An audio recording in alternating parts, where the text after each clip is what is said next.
porque estamos con un invitado, un joven invitado, un amigo ya del punto municipal, y lo que vale, como digo, es su juventud, el análisis que él tiene, porque a veces uno escucha tanta gente adulta, tanta gente que dice lo mismo siempre, y no escucha a los jóvenes, y piensa que los jóvenes son los revoltosos nada más, y hay situaciones que uno debe analizar. ¿Cómo estás, Miguel Villaverde?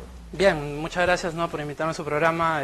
Creo que es, ¿no?, una de las pocas veces que hemos compartido alguna entrevista, y sí, ¿no?, suceden tantas cosas en el país que es necesario dar también un punto de vista alternativo desde el marco de la juventud, de las nuevas generaciones que vamos tomando también protagonismo, ¿no?, en la vida política. Miguel, un tema importante que quería hacerlo, yo me he enterado por distintas entrevistas que tú tienes, ahora estamos en televisión, en Cable Más, en VHTV, es el tema de lo político, lo que pasó con el gobierno, el tema de Vizcarra, y había muchos jóvenes, había un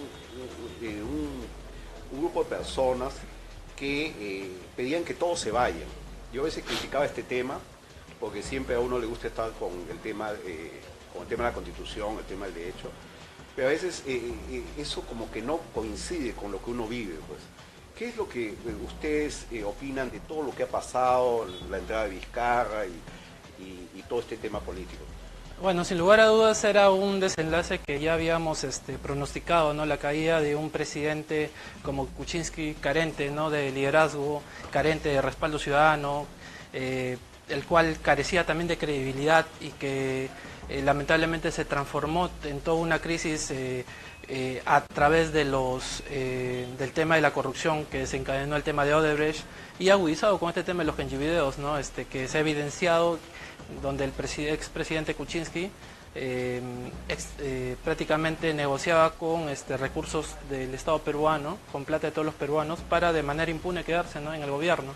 En ese sentido, esto ha sido un paso ya de cómo a través de toda la vida republicana en el Perú se ha venido dando gobiernos frágiles, ¿no?, que inclusive no han terminado su mandato, ¿no? Hacía el alcance de que en la década del 40 José Luis Bustamante Rivero también tuvo un golpe de Estado, al igual que Fernando Belaúnde, ¿no?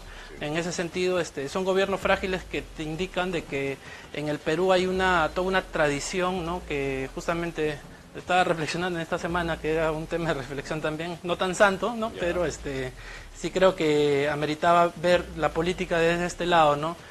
Porque los opinólogos de la derecha han salido, ¿no?, a decir de que hay que dar continuidad a este gobierno, que se va a cambiar la cosa y que ¿Tú piensas que es lo mismo? En realidad yo lo que creo es de que se ha cambiado el presidente, pero el gobierno sigue siendo el mismo. Eso es lo que analizabas con Yasmín, porque veíamos, por ejemplo, el gabinete, y son los mismos, es el viceministro, es el incluso se ha profundizado, porque sí, porque al pactar, ¿no?, este nuevo gabinete, el grupo de gobierno ha tenido que generar alianzas, ¿no?, tanto con el fujimorismo, vemos varios ministros, Alianza por el Progreso, con el primer ministro, pero también con el Frente Amplio, ¿no? Tenemos esta ministra de Inclusión Social, ¿no? En ese sentido, es un gabinete que en realidad da más concesiones, ¿no?, a la derecha, y yo creo que los que se rearman en ese escenario son ellos, ¿no? La izquierda, por nuestra parte, permanece un poco dispersa, ¿no? Tenemos la confrontación todavía de Frente Amplio con Perú, tenemos un nuevo espacio que se ha formado a través de varios partidos políticos de izquierda, que es Juntos por el Perú, el cual tenemos también un proceso interno, y está por otro lado también Democracia Directa. Entonces tenemos un escenario disperso de la falsa izquierda. ¿Tú crees que esto va a llegar a que la diferencia de clases se vea más notoria? Porque hay cosas que el gobierno quiere ocultar, que existe ya demasiada pobreza, demasiado rechazo del vecino. Indudablemente, ¿no? Las diferencias y la lucha de clases siempre está presente, ¿no? O sea, por más de que haya un gobierno inclusive de izquierda, siempre va a haber brechas, desigualdades, las cuales se tienen que buscar canalizar, ¿no?, y dar una salida democrática. Por eso creemos de que no es un tema, le decía en la mañana a algunos periodistas, de que no era un tema de solamente cambiar ministros o cambiar presidentes, sino nuestro problema es un tema más profundo, ¿no?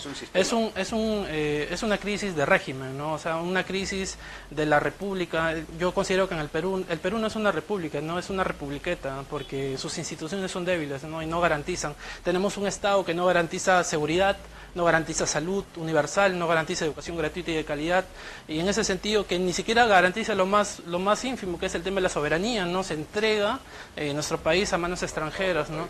¿Y quién lo avala? Pues la Constitución mafiosa de 1993, que se cumple en 26 años, ¿no? El día de mañana.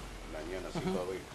Tú como vecino de Villa El Salvador y tocando ya el tema de lo que es municipios y municipalidades, ¿qué te parece pues que ahora que ya no hay reelección, ¿no? Si algunas autoridades están viendo pues otras opciones, ¿no? De repente las provinciales, en algunos casos los distritos aledaños. ¿Cuál es tu opinión acerca de esto como joven y como vecino de Villa El Salvador? Claro, indudablemente el juego electoral induce esto, ¿no? Parte de la crisis es justamente esto, ¿no? Lo que tenemos que primero analizar es que no son partidos los que están en la participación electoral, sino son rótulos electorales, movimientos, ¿no? Yo me pregunto si el partido de gobierno es realmente un partido, ¿no? O sea, en realidad es una nomenclatura electoral y una agrupación de líderes, ¿no? De diferentes tiendas que han formado este conglomerado que es el partido de gobierno, ¿no? Que a las luces hemos visto que es un partido débil, ¿no? Que no puede garantizar ni siquiera su propia institucionalidad, ¿no? Entonces, al igual que ellos, tenemos la experiencia de los gobiernos que han sido, de los partidos que han sido gobierno, ¿no? Para citarte un ejemplo, el partido de Humala, el Partido Nacionalista, llegó al gobierno y se destruyó ese partido. El partido del APRA, ¿no? Llegó al gobierno y se partió en 4, ¿no? Así han ido pasando. El partido de Toledo, ¿no? Ganó las elecciones, fue presidente, ahora perdió la inscripción. O sea, en sí, esta forma de elegir y esta forma de llevar a cabo una elección no garantiza la institucionalidad de los mismos partidos, ¿no? O sea, y eso pasa hacia abajo. No me dejarán mentir de la falta de credibilidad y justamente esos temas de corrupción que vivimos en el país también se reflejan y con mayor énfasis en las municipalidades. Tenemos acá al señor Iñigo, tenemos al señor Miyashiro en Chorrillos, el señor Altamirano en San Juan, una mafia en Villa María del Triunfo, o sea, los topos, ¿no? De Liuche. Entonces, hay toda una cuestión que el sistema tal como está es el terreno fértil, ¿no? Para la delincuencia, para la corrupción, para el crimen organizado, para el narcotráfico, ¿no?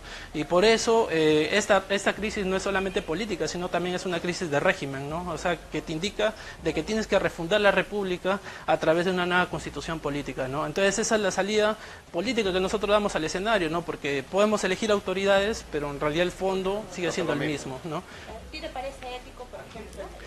No, no me parece ético, lo cual a mí me parecería más ético de que no haya reelección, ¿no? En ninguno de los... No, pero si no ya hay fuiste... pero, no, ¿qué? pero hay un gran vacío, hay un gran vacío, mejor ¿no? dicho, Hay esa un es la gran ley, esa es vacío. la trampa que Claro, no porque puede si no aprovechar. después va a ser el candidato en Surco, El candidato en hijo, San no, Juan. y el hijo, sí. el hermano, el cuñado. Y el sistema electoral tal como está invita a que el que más invierte sea propenso a ser el elegido. En ese sentido, eso es una de las cosas que se tiene también que aclarar, ¿no? Que es el tema de la ley de partidos, ¿no? Y de financiamiento, ¿no? El Estado no le puede dar plata a un partido político, pues no, como actualmente está. Y eso es algo que no es ético, ¿no? Como también no es ético de que algunos negocien, ¿no? El tema de espacios políticos con dinero del mismo Estado, como lo intentó hacer el señor Kuczynski, ¿no? En suma, nosotros también tenemos la predisposición de coadyuvar en este proceso, porque sabemos de que hacer una nueva constitución no es fácil, ¿no? Obedece a un debate, obedece justamente a que los sectores tanto sociales, organizados de la sociedad peruana tengan representación en lo que sería una nueva constitución, ¿no? El marco jurídico que cambiaría las cosas es el tema de la constitución, ¿no? Que el día de hoy es excluyente, es antitrabajador, es antilaboral, ¿no? Y hipoteca nuestros recursos a manos extranjeras, ¿no? Así es, Miguel. Vamos a seguir conversando. Queremos también conocer el tema de la propuesta de Juntos por el Perú. Vamos a hablar de todos estos temas en los próximos minutos, siempre en Punto Municipal del Mente. Así es, Ricardo. Entonces vamos a ir a una pausa comercial y vamos a continuar aquí hablando con Miguel acerca de las propuestas que hay. Yasmín Malaver y Ricardo Hurtado están presentando en Punto Municipal.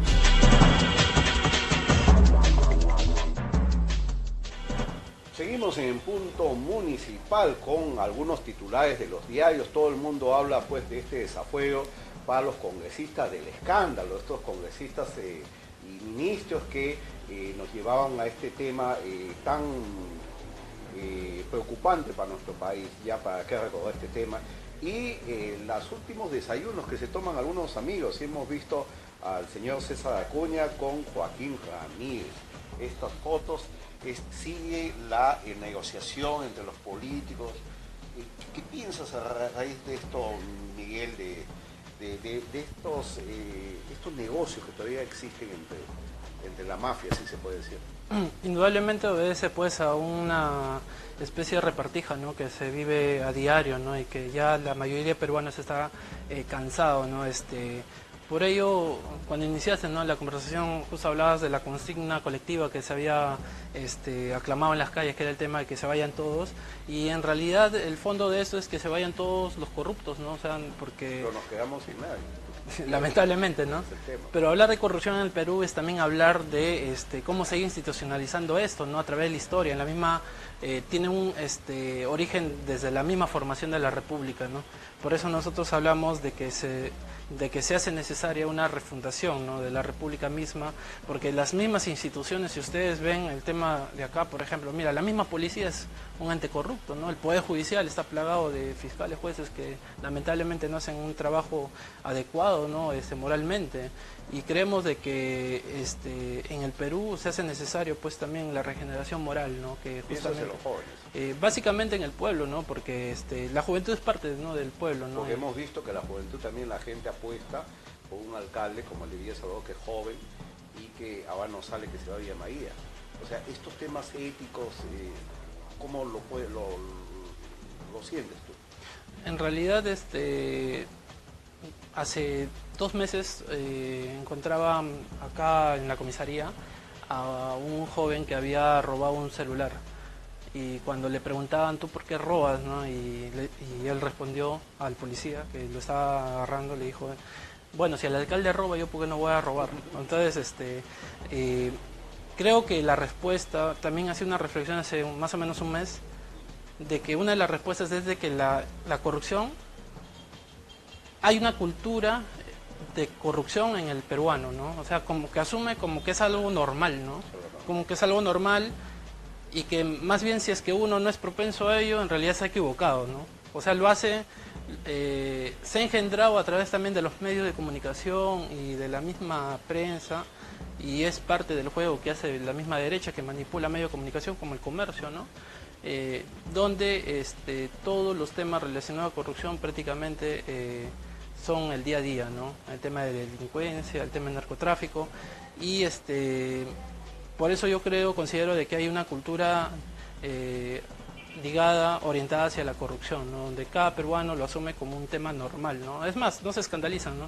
En Villa María puede haber una mafia que extorsiona a comerciantes, pero la gente no se levanta, ¿no? Entonces, es como alcaldes que los llevan presos y se ve normal eso. Hay un alcalde que estaba 20 años en San Bartolo y que el día de hoy está detenido, ha estado prófugo inclusive, y la gente no dice nada, ¿no? Hay un alcalde como Mencho Ríos que está 5 periodos, que tiene todos los requisitos para ir preso, y la gente no mueve un pie, ¿no? Entonces, como que las personas lo asumen como una cuestión natural, ¿no?, que roba pero hace obras, ¿no? O sea, eso se ha ido institucionalizando, ¿no? Se ha ido creyendo. Sí. Mientras me resuelve un problema, ya, que todos roban, igual todos roban, o sea, es una cultura. Mucho esa frase de cuando uno critica, bueno, dice, pero al final todos roban, al menos él está haciendo obras. Ahí tenemos, o sea, que la corrupción se ha institucionalizado en la cultura, pero también en los niveles del Estado, ¿no? Como le decía, la policía, el Poder Judicial, el gobierno, el Congreso, mire esos sueldos de los congresistas, que es algo muy exagerado, ¿no? En comparación con otros países, ¿no? Entonces, ahí tenemos una clara muestra, ¿no?, de cómo esto se institucionaliza a partir de la cultura, ¿no? Y es algo que muchas veces los políticos le pierden de vista, ¿no? Porque hablar justamente de cultura, educación, no es el día a día, pues no es lo que a la gente le interesa, ¿no? Y vemos en los medios de comunicación, yo lo otro criticaba en las redes, los mismos invitados, ¿sí?, los mismos comentaristas, los mismos congresistas de años que nos tienen lavándonos el cerebro con lo mismo, pero no se da la participación a otras personas, así como tú, que nos puedes dar un análisis distinto de lo que es la política, lo que es el día a día. Indudablemente, ¿no? O sea, la derecha tiene sus opinólogos, tiene sus intelectuales, sus analistas, ¿no? Lo que buscamos en este nuevo periodo es justamente que la izquierda tenga sus mismos intelectuales, su misma gente que pueda garantizar un nivel que la izquierda pueda volver a unirse? Porque la izquierda ha tenido también estas divisiones internas. Unirse, en realidad, nunca está unida, ¿no? O sea, ha estado junta, sí, para procesos electorales, ¿no? Nadie critica que la derecha esté dividida por 1000 pedazos, ¿no? Lo que sí es una consigna unitaria de que la gran unidad hará el gran cambio en este país, ¿no? Eso lo tenemos claro, ¿no? Pero eso pasa por deponer justamente de poner un poco de apetitos, ¿no? Personales, de grupos, y creo que se puede dar en un escenario donde las mismas masas, el pueblo, proclame, ¿no? El tema de la unidad como una exigencia para resolver los grandes problemas del país, ¿no? Porque el tema de la nueva constitución, la nueva república, la regeneración moral, un gobierno democrático, eso se va a hacer solo a través, vía de una gran unidad, ¿no? Una gran unidad que garantice gran cambio en el país, ¿no? Por eso es necesario justamente de acumular políticamente, ¿no? La izquierda, lo bueno que se ha sacado en este escenario es que políticamente se ha ido acumulando, ¿no? Vemos trabajos en los sindicatos, vemos trabajos a nivel político, ¿no? O sea, la misma presencia de jóvenes hoy en día en la izquierda es un trabajo también de acumulación, ¿no? Miguel, ¿cuál crees que sería algo para que se pueda acabar con la corrupción? A veces se habla mucho de los jóvenes que hay esperanza, pero ¿tú crees que los jóvenes actuales puedan lograr que disminuya esto? Mira, hay países donde se ha ido generando un proceso de cambio, ¿no? Y donde podemos ver algo no tan lejano, ¿no? Como quizás, bueno, para empezar algo como China, ¿no? Donde aquel funcionario corrupto tiene pena de muerte, ¿no? O sea, es condenado con pena de muerte. Y eso es algo que estamos muy lejos quizás de implementar, porque yo creo que sí levantaría mucho polvo, ¿no? Pero acá nomás en Bolivia, ¿no? Evo Morales, cuando entró al gobierno, había un 82% de ganancia de las de lo que vendría a ser la extracción de recursos naturales, entre ellos el gas, para las empresas transnacionales, y un 18% para Bolivia, para el Estado boliviano. Cuando él entró cambió esa figura, ¿no? 82% para el Estado y un 18% para las empresas. Aún sigue siendo negocio, por eso las empresas no se fueron y siguen ahí. Pero potenció el tema de la cultura, el tema de educación. Bolivia es el único país de Sudamérica que tiene señal propia, ¿no? No le paga telefónica, tiene un satélite, ¿no? O sea, tienen ellos avances en lo que es educación, en lo que es economía, ¿no? Entonces, ahí justamente lo logra a través de reafirmar justamente el tema de la moral, ¿no? O sea, no podía concebirse todo ese cambio si es que había autoridades corruptas, comenzando con el presidente, ¿no? Le pueden acusar de todo a Evo Morales, pero nadie se puede acusarlo de corrupto, ¿no? Él es dirigente sindical, ¿no? Ha sido también parlamentario, cocalero, parlamentario y presidente, ¿no? Yo creo que el tema de la moral va de la mano con la política, ¿no? Lo decía Mariátegui, ¿no? Mi vida y mi obra constituyen una sola cosa, ¿no? Yo no puedo ser un político, charlatán y todo, y ser alguien que no, un corrupto o alguien que engaño a mi esposa, ¿no? O sea, la vida y la política constituyen un solo elemento. Así es, Miguel, te agradecemos tu presencia, estos aportes muy importantes para todos los televidentes que han estado con nosotros el día de hoy en el punto municipal. Gracias, Miguel. Sí, gracias a ustedes y espero que no sea la última vez. No, de todas maneras va a haber otra vez. Sí. ¿Yasmín? Así es, Ricardo. Bueno, vamos a volver el día de mañana con más noticias municipales y más candidatos también para todas las personas y para los diferentes distritos que nos dicen traigan candidatos, ¿no? También hay, así que nos vemos el día de mañana en el punto municipal. Así es, y mañana vamos a tener a un emprendedor, mañana vamos a tener el tema del emprendimiento, vamos a hablar del café mañana, así que mañana nos vemos, sigan en la excelente sintonía de VHTV, Canal 3.